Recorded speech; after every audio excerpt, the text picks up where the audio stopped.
Welcome to the 10th episode of the Ninja Podcast. Today, we will be interviewing Rachel Degutz and DC Banks. All right, welcome to the 10th episode of the Ninja Podcast. Today we are interviewing Rachel Degutz, a three-time A&W National finalist. So my first question for you is, going back into Vegas, what was your thought process having failed the third obstacle the last two times around? Oh, hello. Thank you for having me. So going into Vegas my third year, I had not made it past the third obstacle two times before that. So it was definitely a goal of mine to do, as well as like my goal was to just like clear all the obstacles, get through the course.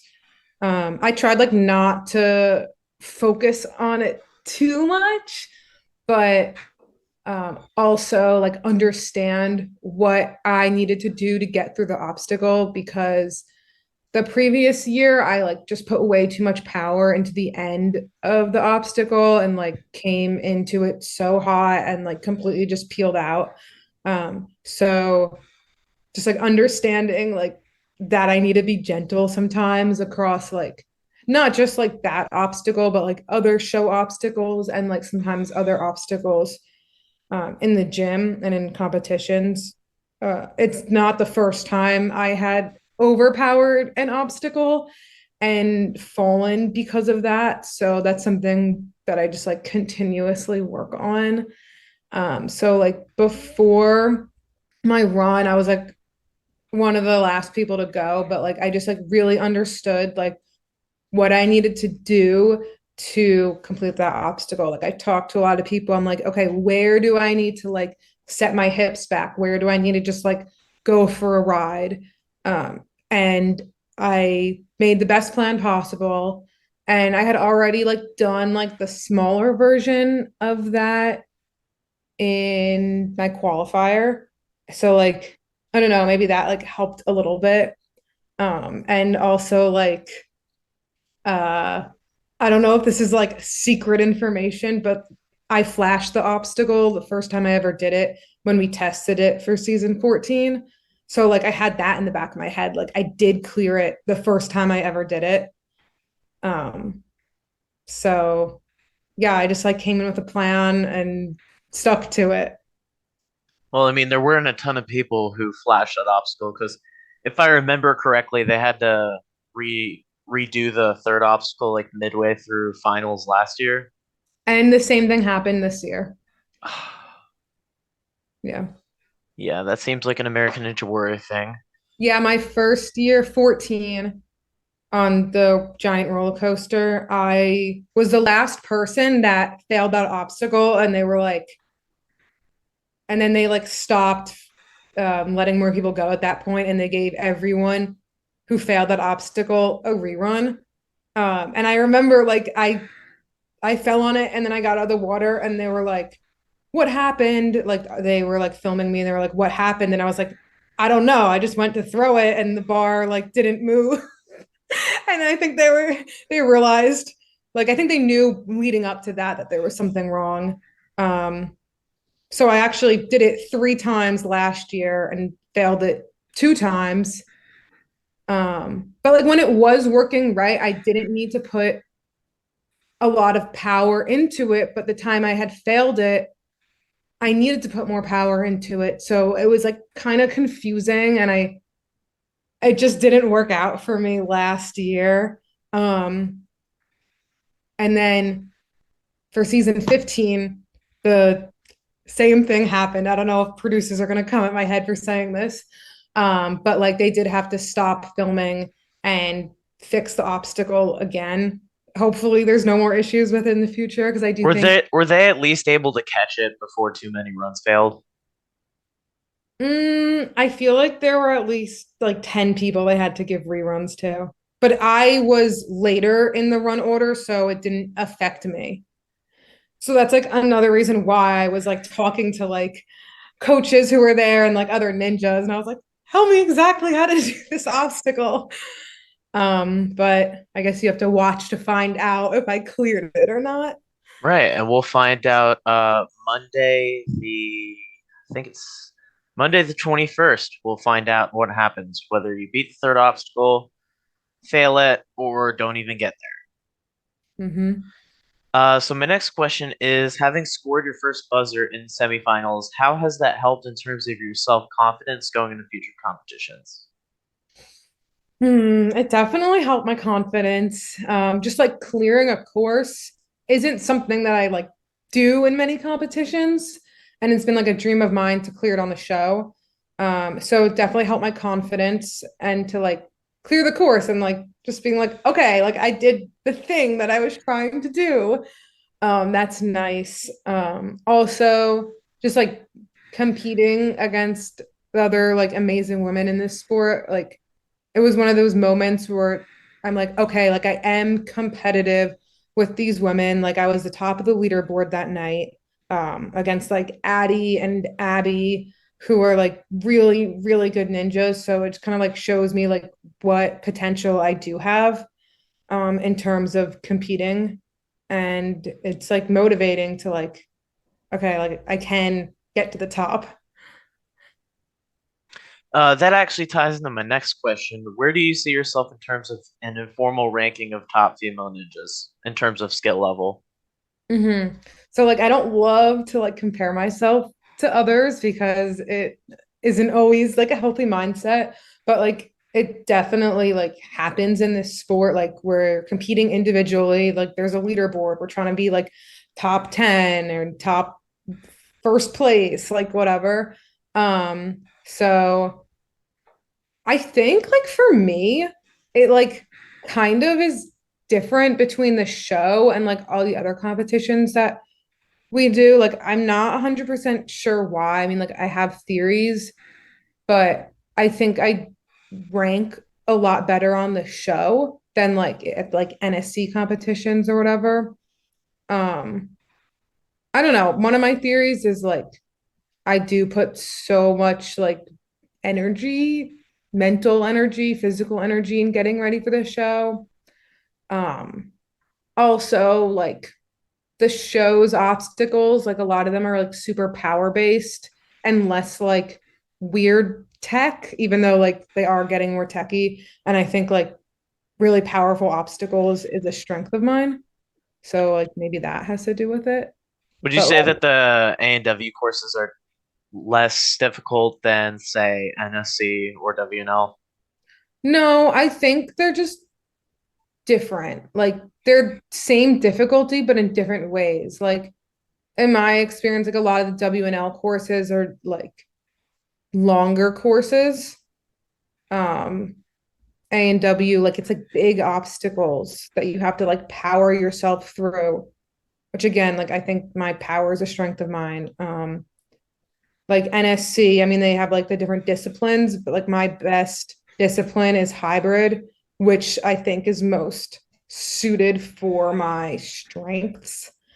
Um, but like with NSC, like I'm still like in the mix.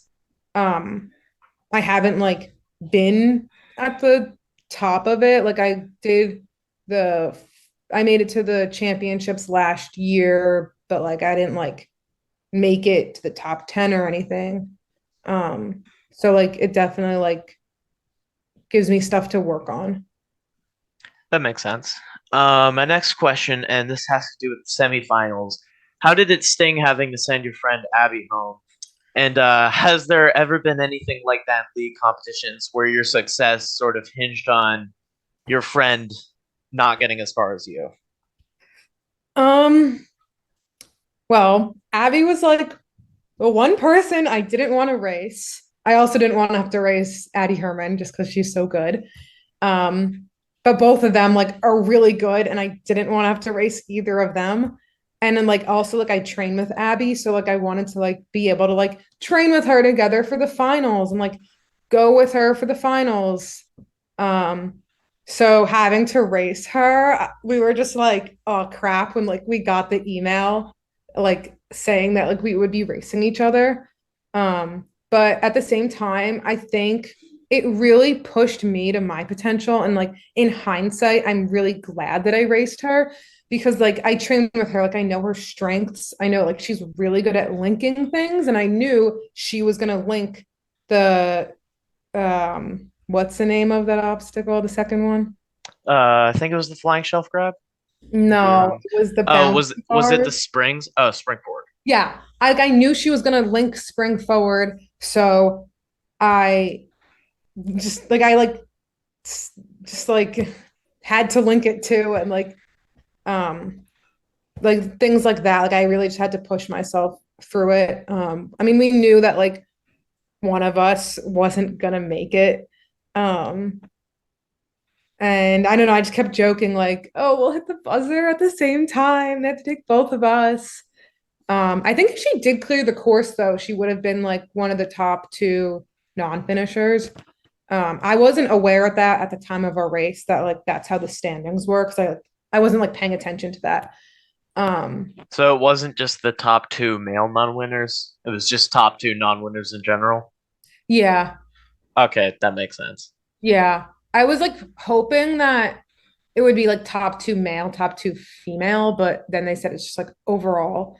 Um, but I think I don't remember like how far the top two non-finishers went, but I think like I don't know, it would have I don't know if it would have made a difference or not, but something that like I did feel good about was like I know like Abby is mature, like she's almost 30, like she can handle these tough situations. And I think she knew the same about me. And like after the race, she like said like congrats, and then like she was sad, which like is expected. And like I know like she'll be sad and then she'll like come to terms with it.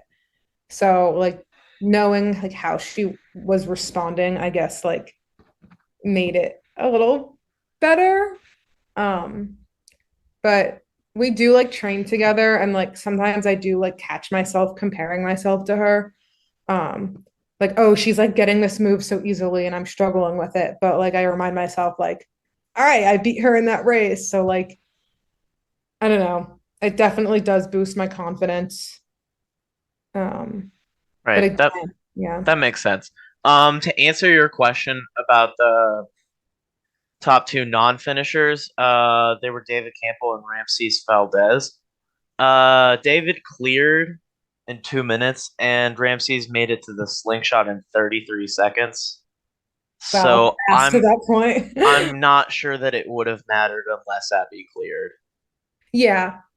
Well, that's cool that like if Abby cleared, we both would have moved on. Right.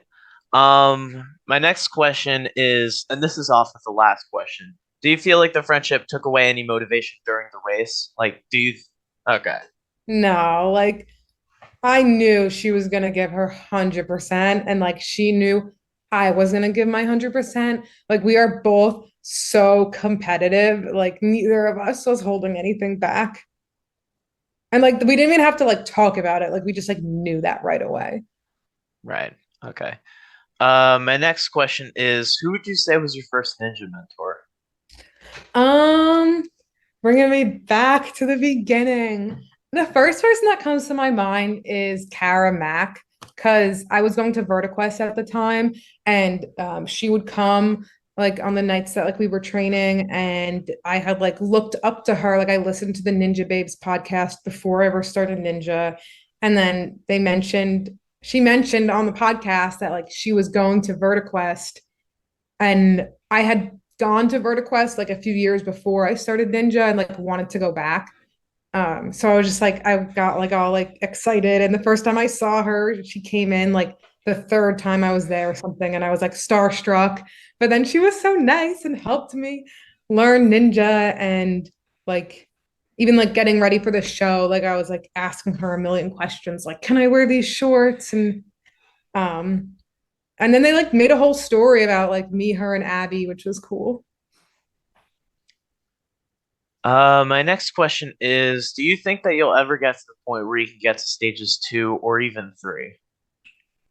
Yeah, I think it's a realistic goal for me to clear stage one. Like I think it's a really like hard goal, and like I was working my butt off this year, working towards that goal. Um, like I think it like is hard, but I think it's obtainable for me to clear stage one. Like I was doing practice replica courses and I was like clearing in the time limit. Um, Again, just like a matter of like putting it together in the moment. Um, so I do think it's possible for me to get to stage two. I do think it's possible for me to clear stage two, but I would probably have to take a lot of rest before like the last few obstacles. So with like the new racing format, I don't know. I guess like anything can happen in Ninja. I would probably be like racing someone really good, but like anything could happen.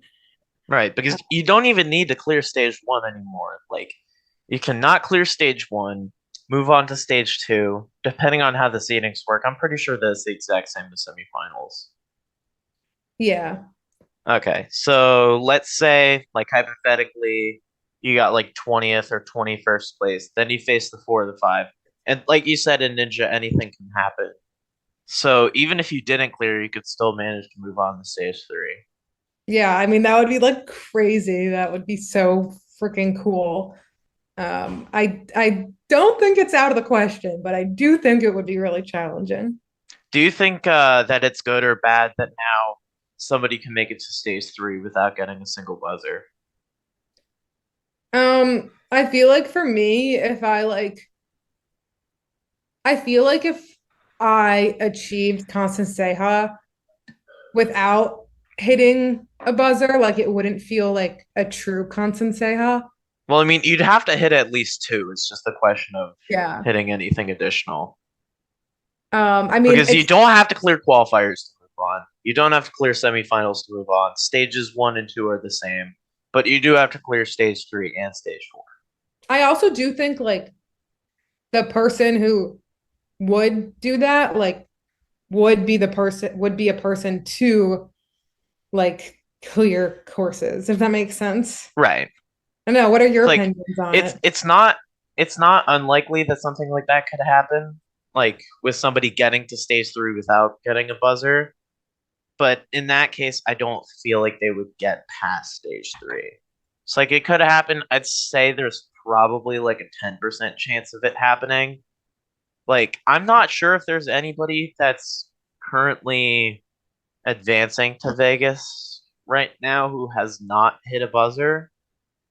Though I Yeah. may be wrong. Like there's Joe Morovsky who failed the first two courses, but that's mostly luck based, and I feel like he'd probably end up clearing stage one.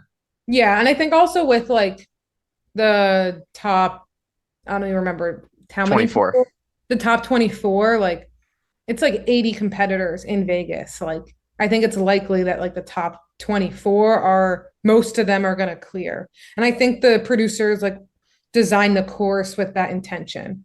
Right. And also to keep in mind, last season we had 25 clears in stage one with a smaller field, I think. Hmm. Yeah, there were 69 competitors in Las Vegas last year. And then if you are like one of the people who like moves on without clearing one, you're going to be seated pretty low and you're going to have to go against like a really top ninja. Right.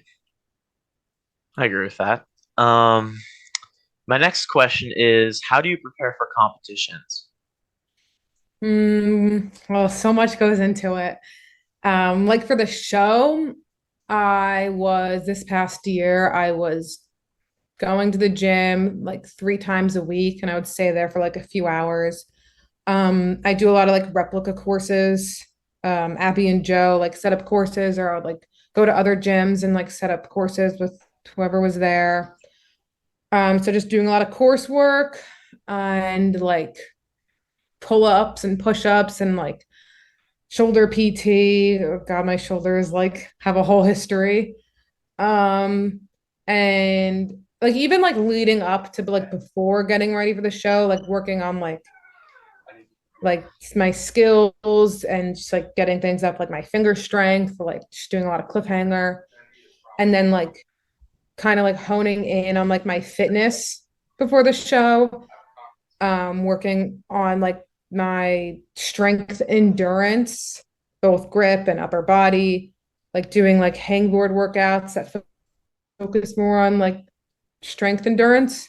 And then also like working on like just like my general aerobic capacity to help like keep the system together. Like I was like getting up like a few days before school to row. I have like it's like right here. I have like a rower.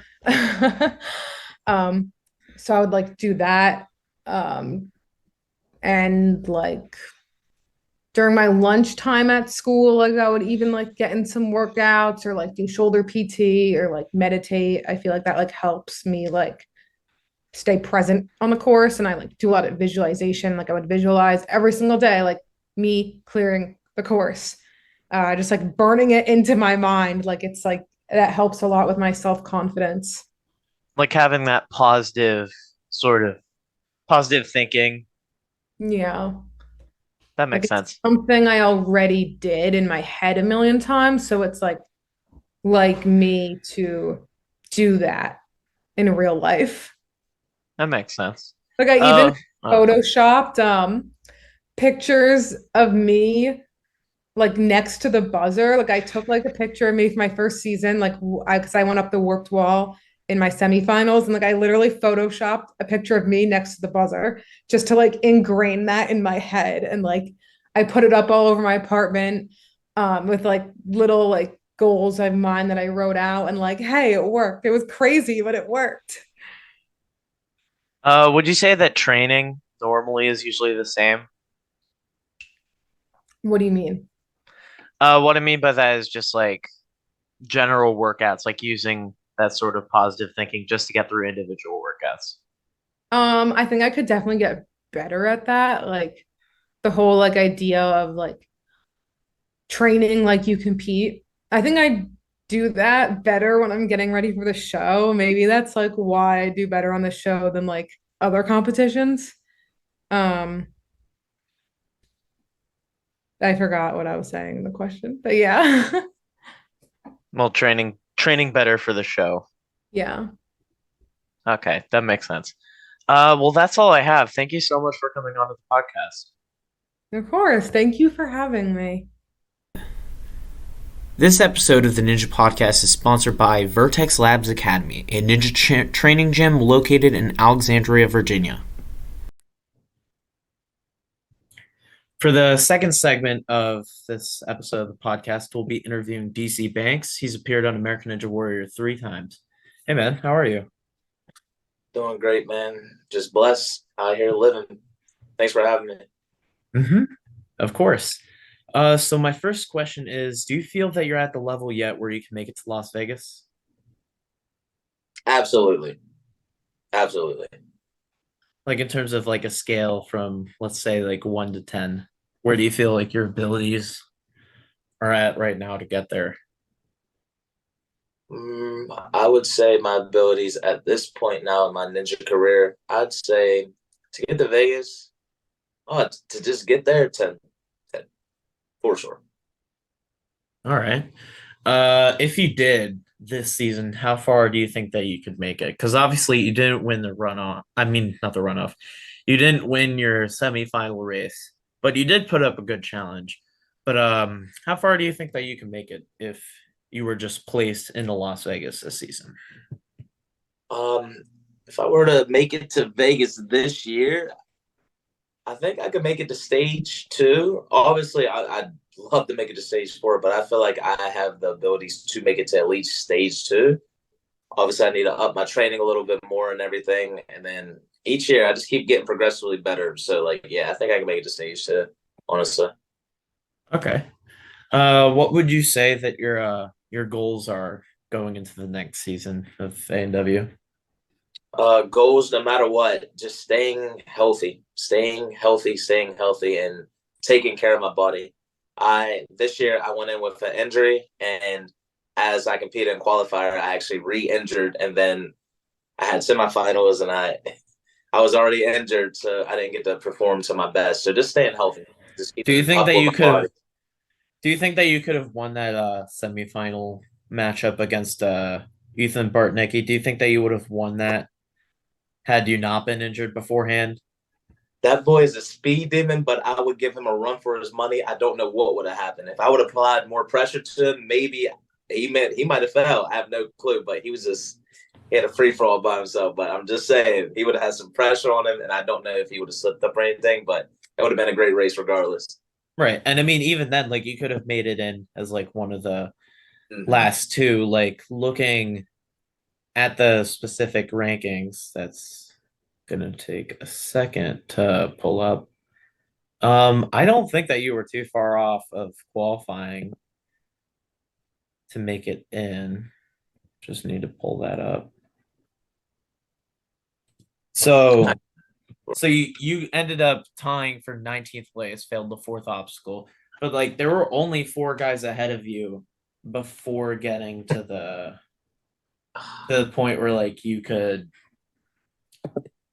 like four guys ahead of you to the point where like you could be considered as one of the top two non-finishers. And really like the two guys that made it there finished. So like the cutoff time would be like 2.5 minutes.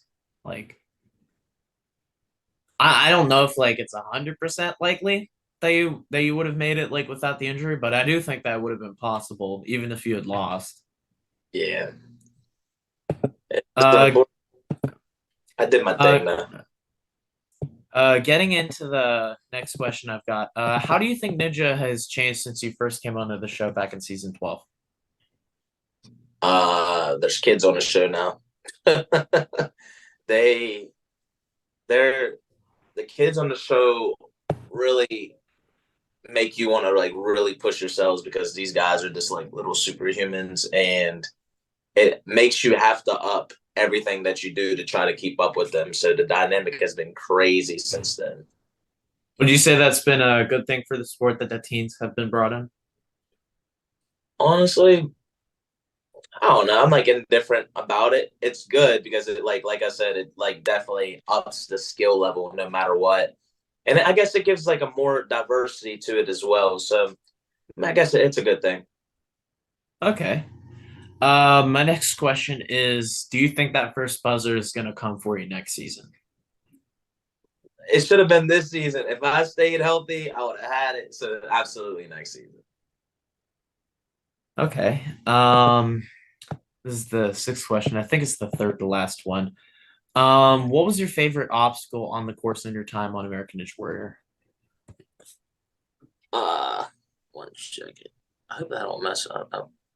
Did I mess the whole thing up? Okay, all right. No. I'm sorry. Season 13 qualifying tilt and whirl. I thought that was so cool. How you like climb the like little beehive, it falls down. You get the lache over to the other one, it slides down. Tilt and whirl. I thought it was like really fun and creative. I think you're thinking of a different obstacle, but I think you've got the point down because Okay. I think that was a different named obstacle. Tiltimore was like a bar obstacle, if I remember correctly. Maybe I'm wrong, man. Yeah, it was tipping point. That's the one you're thinking of. Tipping point. I like that. Tipping point's fun. Yeah. I would definitely agree with that. Like, if I had been able to attempt tipping point, like, I don't know if I could have cleared it. I probably could have gotten close, but like, it's not an easy obstacle at all. You gotta be just right because if you're not, you're working and then your grip's getting compromised and then you're just counting out. Right. My next question is, what was your least favorite obstacle? V formation. Why V formation? So I mean, I guess it was just like it was the fifth thing on the course, but like I was already fatigued a little bit, and it's just I feel like I wasn't used to that movement yet. Like just throwing my body, like I mean, I could throw it backwards, but like throwing it down low to the next V, and it's just you already know it shakes. So like, my grip was already a little bit compromised, and I don't like it. It's very Okay. interesting. I don't know. But like, I don't feel like that would like qualify as the least favorite obstacle because it's really just like at the end of a long course, but just like in terms of like an obstacle that you wouldn't really want to see either because you're not good at it. Like I don't know, like getting the sense of what you're saying. I think that that's mostly just because like it was at the end of a long course and not maybe necessarily because of the difficulty of the obstacle itself. I might be wrong though. Okay, then one that I know I don't like. What was it called? It was the diving boards. So I think we had split decision. Yeah, the diving boards. It was this the one, the two, and then the one that was down low like that. That that's not something I would ever want to do. I would do it if I had to, but it Yeah, was like off center. That was tough. I'm pretty sure that multiple people ended up getting injuries on that. It might have been Yeah. there was like an obstacle sort of like that. It was like the tuning forks. Those were like another one. Those both of those obstacles seemed to like be just waiting for injuries. Like I think that speaking of the tuning forks, I'm pretty sure that obstacle appeared like back in like season 10. First Mm-hmm. qualifier it was on, somebody breaks their ankle. Oh, But I that's mean, then wild. again, that sort of seems like a ninja's sort of stratosphere to have something like that happen. Not necessarily maybe because of their own wrongdoing, like maybe with having like sketchy bounce obstacles like that. But like even then, like in Vegas, and I mean, I guess I can say this now because like it just got posted yesterday. But like Jay Lewis breaks his ankle the day before he's set to run What? stage one and is now out for both seasons because like it's recording back to back. So I don't know. It just sort of seems like A&W gets stuck in these situations more often than not. I don't know if it's their fault. But like, I don't know. Just They put it it, on. it They, just feels like sometimes they get themselves into it. And then sometimes it's just not really their fault. And it's just like fluky stuff that sort of happens. yeah, All right. My last question is what would you recommend to young boys looking to get into Ninja Warrior? just do it. Just do it. Like I don't know if you play sports. This is another type of sport you can get yourself into. It's free. Yeah, to pay anything, you can go outside to the park and just start doing ninja stuff. Like just do it. Period. Because Would never know how it might be. would you say that's like fluid to make the transition from like another sport to ninja? Say it again, please. Would you say that it's easy to transfer from another sport to ninja and like sort of pick it up or not? I'm not going to say that because let me see, I've done 12 sports in my life. And when I went to ninja, I'm in peak shape. Jeez. And it wasn't easy for me. I'm very strong. So, like, I can get through some things, but technique, like, so I wouldn't say it's too easy. It took some time to get that technique to use with my power and strength. So, I'm not going to say it's too easy, but if you have like that athletic mindset, you'll pick it up eventually. Right. Like generally speaking, like your strength sort of things, like this is I'm gonna go off into a little bit of a side tangent here, but like one of my birthday parties, I think it was like 2 or so years ago. Like actually wait, no, it was last year. I invited like my friends over to come to the ninja gym. And like immediately, as soon as they come in, they can't beat a single obstacle. Like the one thing that they can beat is the work wall. And that's only because like it's running up something really fast. And that's like the one thing that like I sort of like struggle to keep up with them on. Cause like I'm not really sort of like the super athletic kind of guy. I mean, I'd like to think I'm in pretty strong shape. But it's like even then, like if you do ninja for a long time, like you can get really, really good at it. Absolutely. So it's like, for example, like you said at the start, like it sort of threw you for a little bit, like not really having that technique. It feels sort of like when you start, everything seems a lot more difficult than like it will end up being. It's like Mm-hmm. even just like dead hanging for like a minute seems like super hard. And then when you like flash forward like 3 months and it's like, wow, it's very easy to make like those big gains in Ninja, like from a starting place, Mm-hmm. I guess. I mean, it does take a long while and it does take hard work, but it's like if you're starting at that starting point, like you can make some pretty huge gains in like a decently short amount of time, like about a year or so. Like you go from like not being able to do like even like a 8 foot lache to being able to like pull off 12 foot laches. And I'm saying that in my case, like going from like my first year of doing ninja. So it's like I don't know if it's the same for everybody. I don't even know if it's the same for you, but like I feel like that's something that I've found in terms of people like getting into ninja and then sort of like picking up the habit. Would you say I that could like when would you say that when you started, like you went through sort of like that rough patch of like not really knowing how to do the obstacles, but like feeling like you had that strength? So that was my advantage. Like the very first time I went to the ninja gym, I was able to do obstacles and everything, but I did them my way. There's a certain technique you need for it, but like it tired me out doing it my way. But I got it done, and that was my strength. Tune in to our next episode where we'll give our predictions that we made before Vegas and give our thoughts on what happened at the start of stage 1.